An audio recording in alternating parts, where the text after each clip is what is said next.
How's it going, everybody? Happy Groundhog Day, Wednesday, I think is what we're on now. This week is flying by. Anyway, excited to connect with you guys today. My name is Madison. I am the founder of Health by Ratio. I'm also a functional movement coach and corrective exercise specialist. And my team of corrective exercise specialists and functional movement coaches, along with licensed physical therapists and functional health coaches, we work together in a 100% online capacity to help our clients recondition their bodies away from chronic pains and injuries and get them moving into full ranges of stable motion again. And we teach them how to do it through certain mobility techniques with things like foam rollers and trigger point balls, certain corrective exercises, certain traction stretches, PNF stretching, all kinds of stuff. But today, we're talking about everything with relation to the knee and how knee injuries or knee pains that we experience are not necessarily because of the knee itself. The knee is not the problem. Well, I mean, it kind of is the problem, but it's not the root cause of the problem. The root cause of our problem is stemming from what's happening below and what's happening above. And that's what we're going to break down. And this is something that is really common with our clients. Like right now in our program, I have several of our clients that are working through their knee injuries and rehabilitating from knee pains. And I think we have, like, off the top of my head, I think Orly is one of them. Kyle is another one. Sharon's another one. Jackie is another one. I think I'm missing quite a few people, but like there's a ton of our clients that they've been dealing with knee injuries and knee pains in and around their workouts, in and around running, in and around cycling. Michelle's another client like this, where the knee is not what their issue is. We're trying to correct their body from their hips and their ankles, and when we do that, all of a sudden that knee pain goes away. All of a sudden those knee injuries are actually rehabilitating and getting them healthy again. So let's talk about this. Let's break down what's happening here. So, and by the way, guys, if you have any questions or comments or anything like that, feel free to type them in. I'm live right now on our Facebook page. I'm also live on our Instagram account. I'm obviously a little bit away from the screen, so I can't necessarily read them. I wish I had a little bit better eye vision, but I can't necessarily see them from here. But I will come forward, and if anyone writes any questions and stuff like that, I'll try to address them towards the end of today's live. So, okay, going into what's going on with the knee. So, the main thing that we're often looking for, and what most people with knee injuries are dealing with, is the tendency for us to go into what's called knee valgus, which is basically this subtle shift where the kneecap starts to line up with the big toe, or even inside of the big toe, depending on how extreme our imbalances are. So we're collapsing in. Like if you drew a line from the hip down your thigh, down the center of your thigh where your femur is, to your kneecap, you would find that it's angling inward just a little bit in relation to your waist, as opposed to where the knee actually wants to stay is more in line with the mid to outside of your foot. It wants to stay out here. This is where it's naturally grooved to be in position. But every time it buckles in this way, we get a ton of shearing force that is aggravating this knee. And this is what's responsible for the most common injuries that we see over and over again. Everything from the MCL to the ACL to the meniscus to the patellar tendonitis. This is what's happening. And I personally, as an athlete, before I corrected my body, the reason I had to retire from my sport much earlier than I wanted to, and it was due to functional imbalances. Well, one of my areas that I got quite a few injuries to were my knees. I had sprained my MCL. I also tore my ACL. I tore my meniscus. Luckily, I was able to rehabilitate them without surgery, but I've gone through these injuries, and it was stemming from that tendency of knee valgus. It was buckling in. And this is what those clients, Orly and Sharon and Michelle and Kyle, what they are working on is getting this knee to get back into alignment where it's supposed to, because this inward collapsing in, creating all this shearing. And it's going to show up in a lot of ways. Like it can show up in subtle ways when we walk. Like you might notice if you look down or you have somebody watch you as you're walking from behind, or film yourself doing it as you go through, you might see that your foot tends to turn out a little bit to the side. And your knee is still trying to track straight ahead. So relative to the foot's turning out while my knee is going straight. My knee is technically collapsing inward relative to the toe. So that's an example of when we have some imbalances at the ankles that are potentially causing us to turn the foot out a little bit and causing us to collapse our arch a little bit. This is where people dealing with plantar fasciitis would know what this means. But when we're dealing with that kind of an imbalance at the foot, it's impacting the knee because it's still tracking straight ahead. So we have this knee valgus going on. You might see it in running positions. This is where it's much more extreme because now we're really pumping the arms, and you'll see this is where a lot of our runners like Orly that we're correcting on, we're trying to teach her how to stabilize this knee and drive straight ahead as she's running, as opposed to striking with the foot turned out, having the hip dip a little bit, and buckle that knee in as we're transferring over. So that's a combination of, again, what's happening at the ankles and what's happening at the hip. So let's kind of break this down. Oh, and I apologize. You'll also see it in a couple other places. You might see it when you do a lunge, and this is a really common one.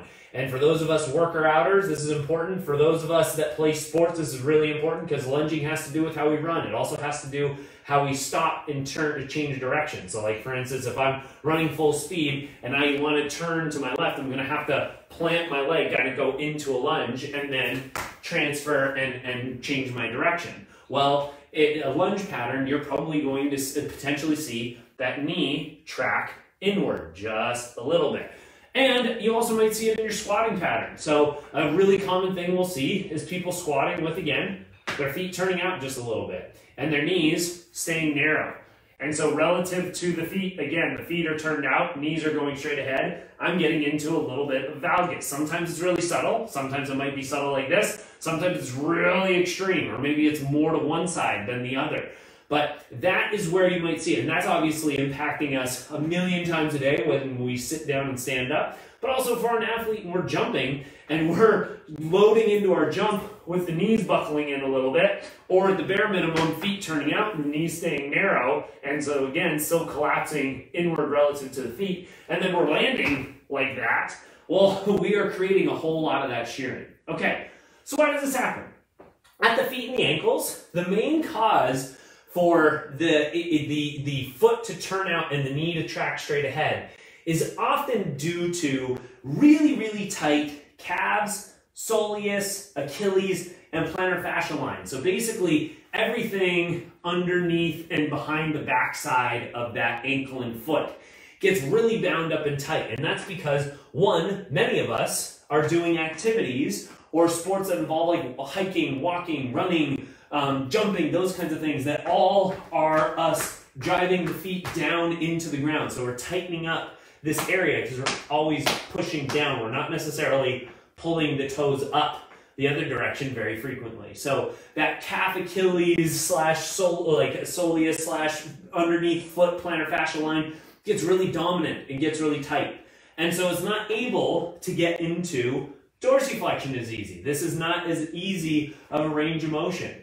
And so when we do things like squatting, where we need to use that ankle dorsiflexion, where we're supposed to be able to use that range of motion well, if we're tight there, then the body's natural tendency is to say, okay, well, let's cheat. Let's turn the feet out, because now if my knees track straight ahead, what I can do is I can roll my ankles in. I can collapse the arches in my foot a little bit, and I can essentially cheat into this range of motion as I go down. Well, obviously that's sacrificing my knees. That's also sacrificing my ankles and my feet, but it's still enabling me to get down into my seated position, even though I don't have great range of motion at my ankles, as opposed to if I had normal range of motion, I could keep my feet straight, then I could still sit down and be able to use those ankles the way that we're supposed to.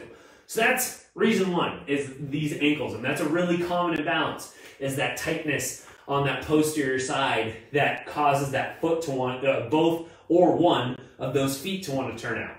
The other reason why we have imbalances is the hips. And this is one that there's multiple reasons why the hips can get impacted, but kind of the big highlights that we see consistently that we're working with our clients on day in and day out is one, imbalances. Imbalances is a big, big deal. So if you end up having one hip that's a bit tighter than the other, easy way to check this position is doing things like an active straight leg raise. So this is where you would just lay down on your back, pick one leg up, see how high you can get it. Then pick the other leg up, see how high you can get it. Do that a couple of times back and forth. Does one side feel or look, like if you could record yourself or watch yourself in a mirror, does one side feel or look way tighter than the other?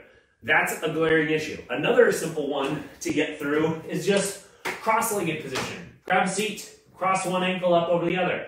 See what level you can get your hip to. Then do that to the other side.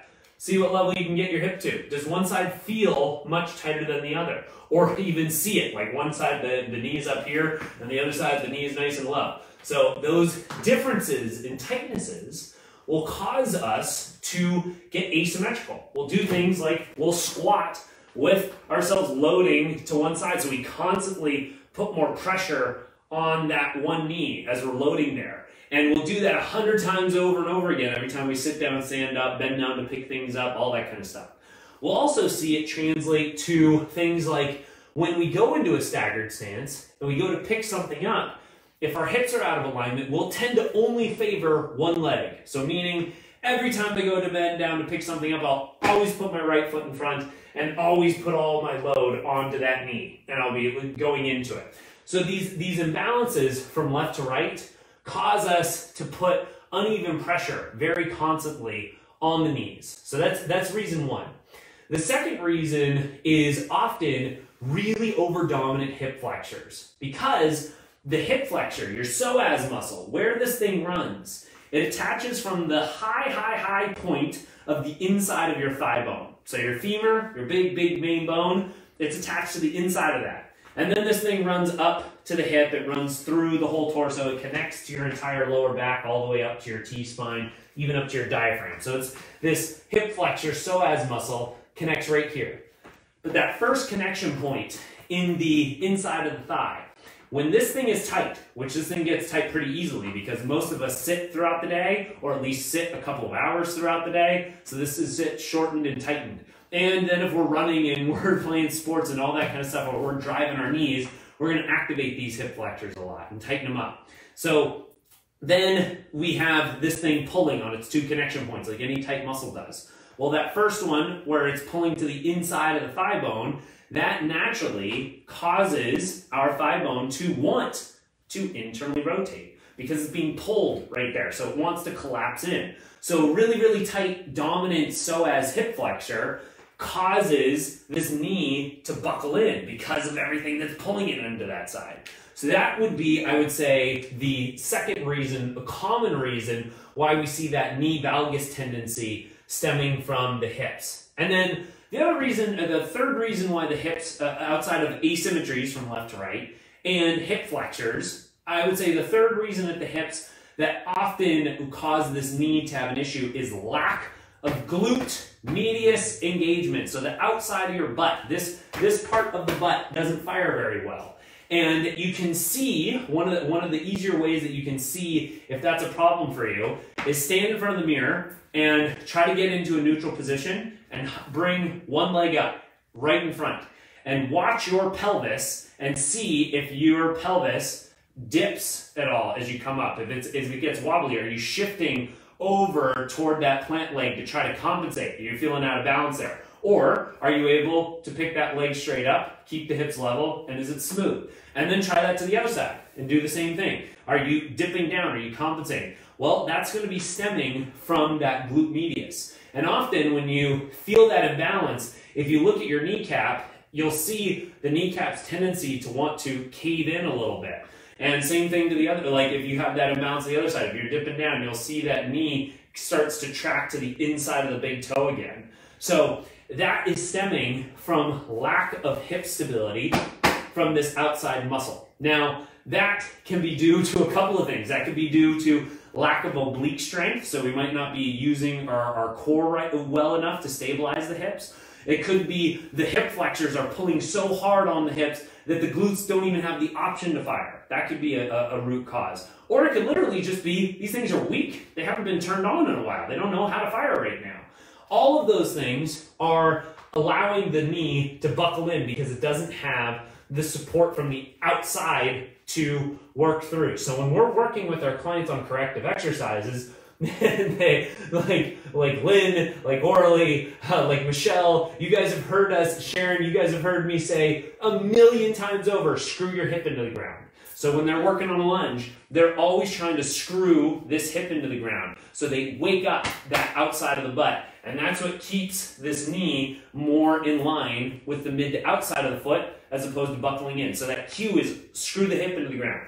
Same thing with your squatting. You're trying to think of screwing the hips into the ground and getting the knees a bit wider as you go down. Allow yourself to get into some external rotation as you go down. That's much more comfortable on the knees than buckling in right here. So that is why, guys, why the knee is not necessarily the problem. The problem is what's happening in our lack of dorsiflexion down at the bottom of the foot and the ankle. And what's missing in our hip stability up top due to either the hip flexor, due to the lack of engagement of our glute medius, or just truly an imbalance. If you got a really extreme tightness to one side versus the other, and you're constantly getting pulled sideways, well, that's another big reason why core is deactivating, why we're loading that one knee more and more over and over again. So that is kind of the explanation. Hope that you guys learned some interesting insights as to why these knee injuries occur and some ideas on how to analyze it and see if this is what's actually impacting you. And then if you guys want some help with this and you want to understand it more and you're noticing these imbalances, the easiest thing is just send us a quick message. Feel free to direct message us or feel free to post in the comments of this video and ask us any clarifying questions. Hey, I noticed this on my body. What would you recommend that I do? Hey, I noticed this. It felt this way. Is that correct or should I do it differently? Whatever. Feel free. Like, throw it our way. Or if you want some more one-on-one help, I'm going to attach in the link to these notes, in the notes, a link to our calendar. And that's for basically anyone who wants some free one-on-one help. You can schedule a consultation call with us, completely free, not a sales call. It's designed to be a service call to help you guys. So you can book a call to speak with my team and and we will talk to you about your injury and pain background, any imbalances and experiences that you've gone through over the years, as well as what your goals are, where you want to go. And if it's appropriate, we will set you up with another free video assessment call where you actually connect with us one-on-one over video. And I myself will put you through a whole bunch of big full body patterns and we'll see how this thing is functioning. And we'll specifically, okay, that knee's buckling in. Well, why? Let's see what's happening in the feet. Let's see what's happening in the hips. Let's see what's happening in the thoracic spine. And we can break it down from head to toe and see where these connections are impacting us. So if you're interested in that, that'll be available in the notes. Bare bones minimum, feel free to reach out to us in a quick message and we'd be more than happy to support you guys. We'll be doing other, Facebook Lives and Instagram Lives every week. So if we want to expand on any of these topics from some of the questions you guys get, it'll be our pleasure. So outside of that, hope you guys have a great rest of your Wednesday and look forward to talking to you guys soon.